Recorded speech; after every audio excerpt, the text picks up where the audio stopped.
think people should do sales in their first job. Why do you call it fun? When you are in sales, it gets addictive. Why did you go to enterprise sales? You get a lot of rejections, and people are fundamentally uncomfortable by getting rejected. So as founder, how much do you value sales? One of the biggest skills in sales is persistence. Hi Rishabh, thank you so much for being here today. It's lovely having you, but before we start off, I would love to have your name, your company, a little bit of introduction to your role, and then we'll start from there. Sure. Hello everyone, I'm Rishabh Goel. I'm the founder of Dodo Payments. Dodo Payment makes global payments effortless for you. So if you're a SaaS company or if you're selling digital products and you have customers from multiple geographies across the world, it's quite painful to collect payments. There are a lot of compliances, a lot of different integrations you need. With us, with a single integration, all your payments globally are effortless. That's great. But let's go back in time a little bit. I want to understand a glimpse of your journey from where you started your career to being a founder now. So how was that journey for you? It was interesting because I spent almost 10 years in cross-border fintech. And I just started my career from TransferWise. Now it's called Wise. I joined the London office. I was doing product marketing for them. They had recently launched the US operations, and US to India was a massive remittance channel. So they suddenly were, engulfed with so many Indian leads, so many Indian customers that they saw a lot of potential. But historically, they had served UK and European customers, and the way you position the brand, the way you reach out to customers, the value props that you speak were slightly different because of cultural nuances. A European or a British would value speed and ease way more than pricing. They're okay to pay a slightly higher price or a premium. Indians are like, I just want to optimize on my currency exchange rate. So slight nuances. TransferWise was great in everything, but communicating the right message to the right ICP was important. Then I did that for some time, moved to another company called Prodigy Finance. So we were helping students from emerging markets study at top universities through no collateral, no cosigner loans. So no security, and you get like 2 crores to study at a top MBA. So that was fantastic. It gave a lot of personal satisfaction that you're making impact in lives of thousands of students and their families.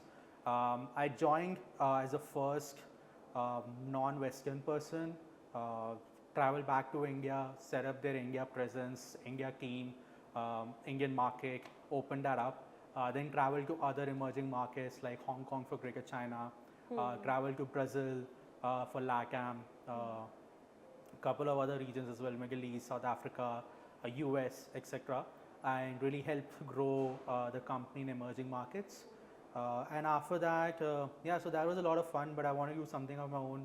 I tinkered with a few ideas, but then I thought, let me do enterprise sales. So I joined a company called Solytics, which is a New York-based AI company in compliance, financial crime and compliance to be precise.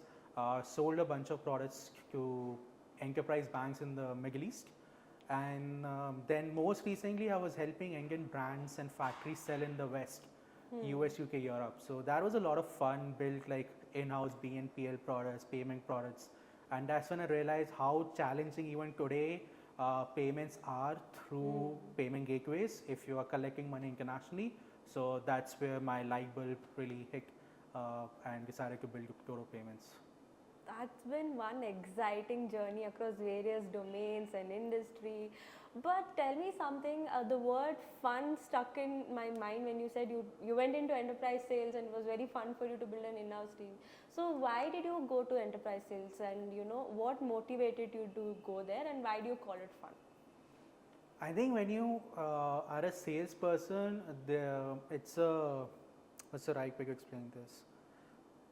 When you are in sales, it gets addictive when you make successful sales, and enterprise sales are quite complicated because you have to deal with, especially in banks, you have to deal with more than 10 different type of stakeholders. So different challenges, you're pushed outside of your comfort zone. But if you look at my experience, right, I started with Wise, where you could say relatively low ticket size but B2C, then education loans going like anywhere from 50 lakhs to 2 crores, high ticket size but still B2C. So I was like, I've sold high ticket size products before, which requires a lot of trust. Why don't you try doing this for enterprise products, which require more complexity and probably can make a larger impact.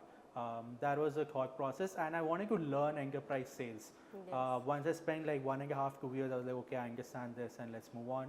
And interestingly, then I moved to a company where we get B2B, but low ticket size. The average ticket size was $250, $200, $300.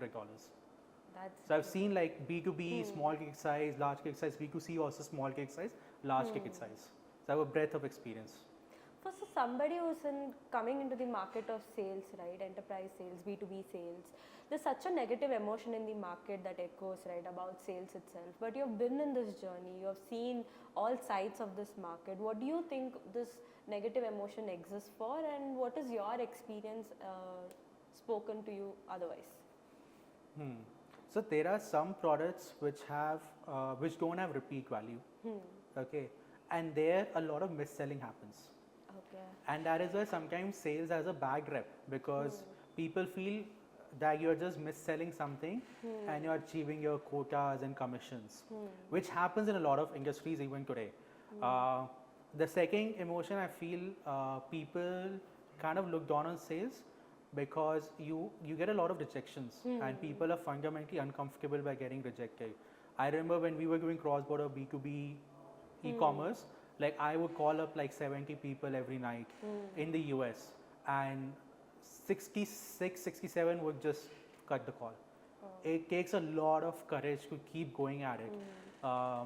And which also means like one of the biggest skills in sales is persistence, which other reason persistence, right? So persistence something people believe it's not a skill you can learn, so it's kind of not looked highly upon. It's not like a tech ability or anything.